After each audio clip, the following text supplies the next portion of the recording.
Hello, Earthlings. It's time to reset your cultural dial. Coming your way next on your favorite device, from the Hoosier State to all the ships at sea, it's the Crawfordsville Peachcast. And now, here's your second or third favorite Dave from Indiana, Dave Peach. Warning, other people named Dave may also appear. Thanks, CD. This is the Crawfordsville Peachcast. I'm Dave Peach. I'm Dave Meyer, Dave Peach. Dave, it is mixed bag time, and we will not talk about bags to start. No bags. No bags, man. receptacles. No bags. Let's see. I've got something, and it's kind of a play on words here. You ready? Okay. Play on words. Okay. Sundays of my youth, and let's see if they were your youth as well. Okay. Sundays of my youth dealt with watching television, of course. Yes. I watched television. Bullwinkle was on, Make-A-Wish was on, all sorts of stuff. I love Sunday morning television. It was truly a mixed bag, right? You never knew what was coming up next. Yeah, no. You would have like... What was the long-running Channel 13 where the high schools competed? Not the Quiz Bowl, the College Bowl, Bob the Gregory, the brain game. It was the brain game, Dave. The brain game. Boy, it was today. It's Cathedral versus Shortridge. There was always a rivalry, right? It was good stuff, Dave. It was the rivalries, and it was one of those things that kind of, for me, it made these high schools. It's like, because I would only think of them for basketball or football. Yes. Oh, they're good in science. Did you ever watch the whole show? Probably not an entire episode, Dave, but I would watch the beginning, and because part of me was kind of in that, how tough are the questions, right? And then I remember them being pretty tough a lot of the times. So the brain game. Now, a couple of things that happened, and that's local. That was local to Indianapolis. So right. Those listening across the country or all over the world. Yeah, you got a different version. You got a different version of that, and I'm sure and every market really has their own brain game or afternoon cartoon hosts or things like that, or memorable. I remember watching WGN and Ray Rayner. Remember Ray Rayner? Ray Rayner, yes. I mean, we're going way back, but Ray Rayner kind of hosted a show where they went over news and sports, and it was very informal. And Dave, correct me if I'm wrong, but Ray had a hat, a special hat. Yes. That was Cubs on one side, White Sox on the other, two Bills. Now, that was not on Sunday, but when you talk about... what about Wonderama, Dave? Wonderama? Oh, that's right, Wonderama. I think that was a Sunday.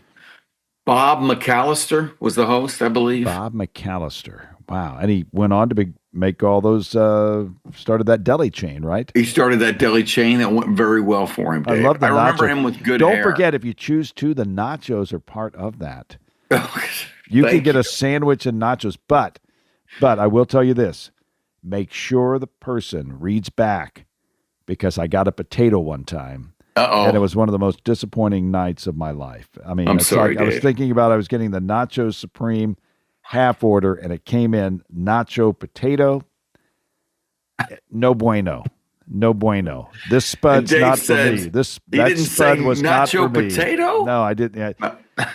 And so now I have them actually write it out, and I sign it, they sign it, so we make sure that we get the nachos. Now, early on, I know you were also bringing in a Signator. Yeah. Oh, yeah. Okay. I record all orders now on my phone, so I can play it back. I mean, and you play it back for the person if they messed up the order. It kind of clears the air, and they kind of know that. I mean, they understand it. It's a power struggle. Settled business. Okay, so are we still on? Just kidding. But I will say that nacho potato that set you off. Very disappointing. Very disappointing. Yes. Central Indiana Rubber Products provides the power for you. Central Indiana Rubber Products, or CIR, keeps farm equipment and local manufacturing processes running with gaskets, belts, seals, and O-rings, among a variety of other products and services. Employee-owned and always customer-focused. Central Indiana Rubber Products, 989 West, 83 North, Crawfordsville, and at indianarubber.com. Central Indiana Rubber Products, or CIR, power for you. Okay. When I was a kid, one of the things that was on Sunday, I do believe it was on Sunday, was the Pro Bowl. Remember the Pro Bowl? The Pro Bowl was on Sunday. It was always in Hawaii. Yeah. So there was all this Hawaii stuff in the lead up. The week after the Super Bowl. Right. And it was very laid back, but yet, Dave, back in the day, there was some hitting. I mean, yeah, and it was something that you watched. Yeah, it was a game somewhat. I mean, it was a game in the same way you watched other All-Star games before they kind of became, I don't know, exhibitions at best. Have you even followed what they've been trying to do with the Pro Bowl? Was it one time? No, wait a minute. Was it one-time video games? Did I dream that? I thought maybe it was the guys playing a video game. Did that happen, or? It's kind of like that. Now Dave. they're playing flag football. Yes, that's what I saw. And I got to tell you. I thought one time they played video games. Well, I could be wrong. At one time, this was more appointment television. The Pro Bowl. But the other night, I was flipping around in a hotel room, okay? And I come across the Pro Bowl.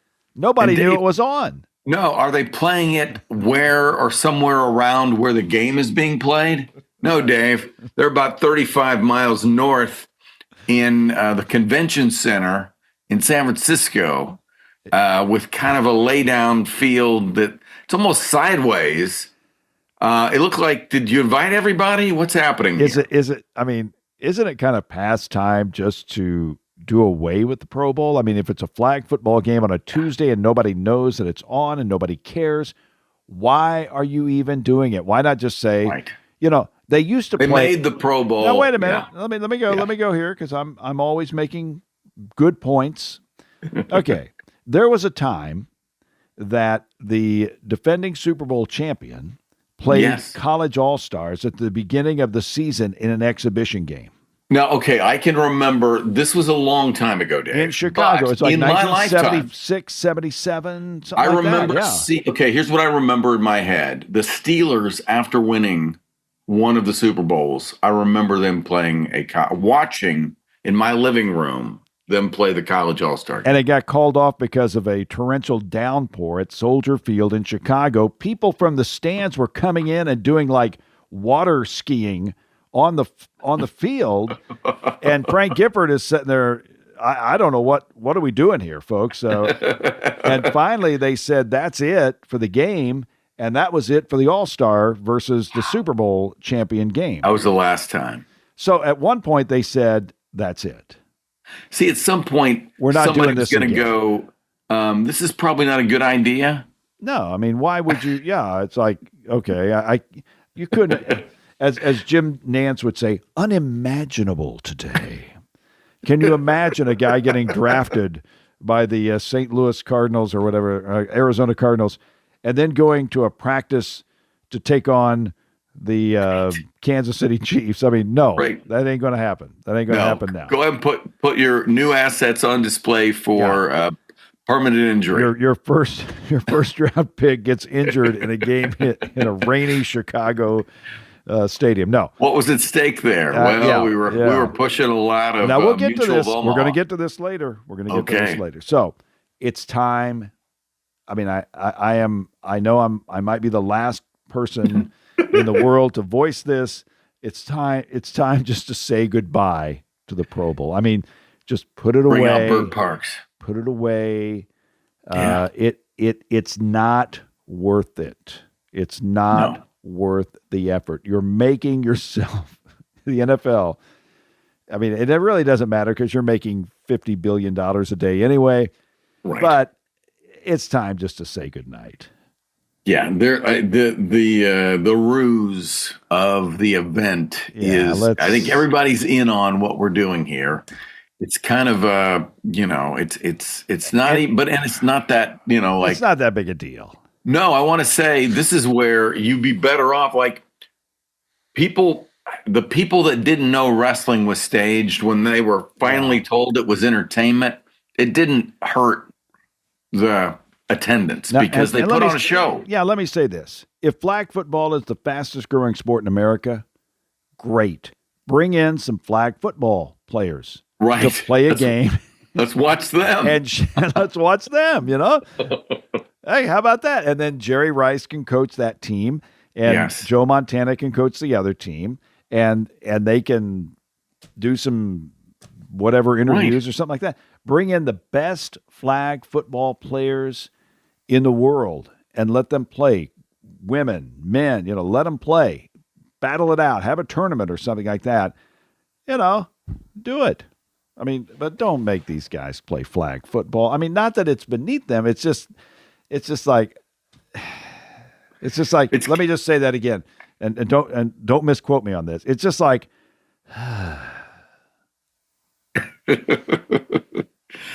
Dave, when they introduced them, they came out in like bunches, and like some of them, it's like they're wearing like very cash, let's just say. Yeah, very cash. Yeah. So along with the Pro Bowl in my youth, there was Pro Bowling. Yes, Dave. You remember Pro Bowling on Sunday afternoon? Pro Bowling on ABC on a fairly regular basis Sunday afternoons. Now, I don't think I ever watched a whole competition. It was like 5 versus 4, 4 versus, and then the winner would take on 4, the winner would take on 3, and then Marshall Holman would be number 1, and he would take on Dick Weber, Ernie Linkleiter, or whatever, and they would go, and the winner would get like $15,000 or something. And you watch this though, and it was happening not far away. Sometimes, they'd be at the Bowl-O-Rama up on 86th Street or whatever. Now, one of the more incredible things that happened in our youth, the Superstars. Remember the Superstars? Oh, Dave, I love the Superstars. And there were different iterations of the Superstars, right? But the original was, and correct me if I'm wrong here, bringing together different athletes from different sports, including, I remember the first time, Larry Mahan. So we had a rodeo. We had a rodeo guy running against like OJ, Bruce Jenner, and others. Dave, tell me. Let's talk Superstars, my friend. Well, I mean, we had Johnny Bench, we had Rod Laver in the original, we had Joe Frazier. Yeah. We had, there were people like... Didn't Joe have trouble in a swimming event, Dave? Lyle Alzado. We had Mark Van Egan. We had Dwight Stone or Dwight Stones. I never can figure out. Right. And there was some controversy about him competing in the Superstars and remaining an amateur athlete. Oh, but yes, and Dave. Times have changed, my friend. Pete Rose was in there. Pete. And they had trouble, I think, with basketball players because it was in season. It was normally in the winter. But, this was the incredible thing about the Superstars. This is when $20,000 meant something to a pro athlete. Wow. And they were willing to put their career on the line in an obstacle course to try to win $20,000 in a competition and move on to the finals. Yeah. I mean, that is something that just absolutely bogs my mind. Steve Garvey, Lynn Swan, or some of the others. Steve Garvey, Lynn Swan, and you would have Keith Jackson doing the competition. Right, I remember Howard, Jim McKay, yeah, Bruce Jenner, O.J. Simpson. They would be Reggie Jackson. It was. Wow. Can you imagine this pitch? Like, I think if we do this, well, how much money? I don't know. It's not going to take that much. Bom, bom, bom. And they had that superstar theme. But those are the Sunday activities of my youth. Those are good. That and playing Nerf basketball while this was all going on. Yeah. No, early on, I would say, Dave, I believe I recall the Ed Sullivan Show, but I remember the Disney. Wide World of Disney or Wonderful World of Disney. Like 6 o'clock, 7 o'clock on a Sunday. Yes. Yeah, I remember that. I remember that. You probably watched a few Valerie Bertinelli, Veronica Hamill movies at 9:00 on CBS. I guarantee I whatever, did. Yeah. What? Okay, I may be wrong here, but what? The Ponderosa. What? Bonanza. When was okay? Sunday. Bonanza though. When was? Yeah, that was a Sunday. Okay, because I think that's what I was trying to remember. Because Dave, I remember. I don't know how old I was when Dan Blocker died, but it was fairly sudden. But that was like, to me, that was like the first person that I knew of in television land that died. Was Hoss on a Sunday. Not good. Yeah, not good. But Sundays were kind of fun. They were kind of the wild card in the deck, right? They were different. Yeah, there was a little more of a mixed bag feel to the whole Sunday, beginning with Sunday morning television through which season is it, for sports, to Sunday night, fare, which was, a little different. And then there's always the dreaded, we got to go back to school, Dave. No doubt about it. Now, I heard a guy, and I don't want to mention him by name. Okay. But his name is Dan Dockage. Okay, Dave. And he went absolutely. Did you hear that? I have not. Yeah, okay. I'm coming to this. You got to hear it. I'm coming cold. He absolutely just unloaded on our alma mater, Butler University. And what was his rationale, Dave? I'll just let people listen to it and judge for themselves. He did call for the demolition of Hinkle Fieldhouse. Well, Dave, I'll just leave it at that. I was going to say, I will do my own homework as a good citizen. But Dave, we can talk a lot about our beloved Butler University. That's right. When others say things like that's very, very bad. Dave. Well, he did say something though that did kind of pique my interest to talk about it a little bit more and perhaps less controversial. And in some ways, it relates to current events in the NFL. So he said that it's incredible how good a coach is when they have great players. Okay. Now, so having great players means you're not a good coach. I mean, I kind of understood his point, but I'm thinking about it. If you go through this to its logical conclusion here, well, so, there were people that said, well, Joe Montana made Bill Walsh. Right. Okay. And now that Tom Brady made Bill Belichick. Okay. We got that. Well, ladies and gentlemen, boys and girls, let me just tell you this. There was a guy who had a job in Buffalo, New York, as the head coach of that team. Yeah. He had one of the best quarterbacks in the National Football League for 6 years, 7 years, whatever. His name, Sean McDermott. Yeah. This man was relieved of his duties because he could not parlay the best quarterback or one of the best quarterbacks in the NFL into a Super Bowl. They got rid of him. Okay? There are no givens. Yeah. If you've got, Dan Marino. Right. One of the best quarterbacks of all time made maybe two Super Bowls. I don't know. One Super Bowl? Only in his rookie year, Dave. One Super Bowl. So, don't give me this that if a coach has great players, that's why he's a great coach. I mean, I think a lot of great coaches also get great players. And that's why they're a great coach, because they get great players. And when they get those great players, they know how to put players around them to get to a championship.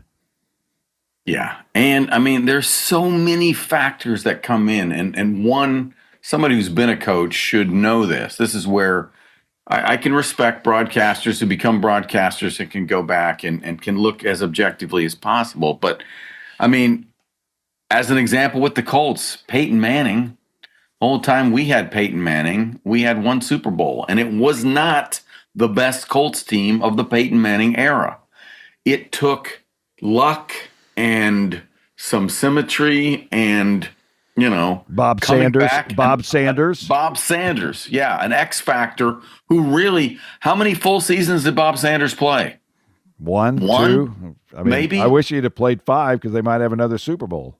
But again, championship. It takes a bit of magic, so that when you try to say the fact that a coach can get you up there and keep you there as much as possible is, that's pretty amazing sometimes. How do these coaches get the great players if they're not great coaches?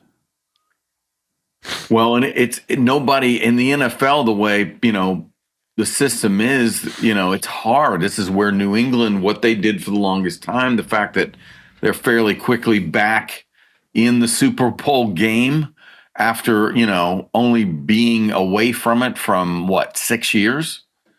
I think, and that I'm not sure exactly how they did that. They did. I think they've got a coach, and I think they got a quarterback who very good. Not really flashy numbers like a Marino or something like that, but they've got enough, and I think that they obviously are good defensively, and if it's snowing and raining, they're the best team. They would beat the 85 Bears in snow and rain because they're the best.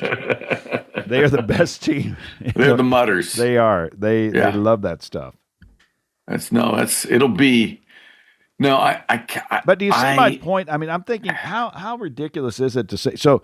So in other words, Red Auerbach was not a good coach, right? Because he had Bill Russell and all these other guys, right. John Havlicek and Bob Cousy and JoJo White and all these players. So we're taking away from Red Auerbach because he had great players. Well, I don't think so.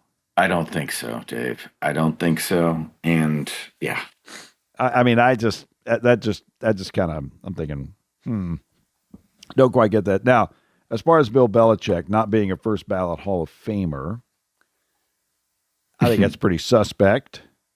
In the scope, I'll say this. First of all, I think everybody thinks that certain things, like the NFL is the NFL, the folks that run the Hall of Fame are the folks that run the Hall of Fame, the sports writers who vote on the Hall of Fame are a whole other thing. They're mostly print. I think there is how many new media people are involved with that. So basically, they're not asking the pro football insiders who should be a first ballot Hall of Famer. That's what it comes down to. When everybody goes crazy, I'm like, this happens all the time in all kinds of different forms. It's just a way of basically the sports writers who had to deal with Belichick for a very long time saying to him, you know what, you did some stuff that even though you're going to end up in the Hall of Fame, we're going to check you on this first ballot, basically just to kind of knock his resume down. Now, Dave, I present to you, and this is theoretical, and I do not know the answer, but if he retires under his own volition, does not take a job in North Carolina, and doesn't start dating a female his granddaughter's age, would he possibly have been a first ballot Hall of Famer? Okay. I think that it wouldn't hurt. You're saying there might be his PR at the moment isn't at its all-time high. I think the fact that along with that, what you mentioned, the fact that the season was pretty miserable. Yeah. I don't think they had a winning record. They didn't go to a bowl game. No. So I would say, that probably hurt him. Yeah. That might have been the straw that broke the camel's back. The kind of ridiculous nature of what was going on there. Well, and I also think there was, for good reason, because this is the guy who has, as a coach, won more Super Bowls than anybody else. Now he's going to go to the college level, and he's not going. Now, here's the irony. He's not going to a football school, Dave, right? He's not going to Notre Dame or Nebraska or Texas or one of those, or an SEC school, right? He's going to a basketball-centric school. And the big talk was he's going to bring his all the Bill Belichick pro intelligence that, Did he bring in Michael advantage. Lombardi? Yeah. Well, as the GM.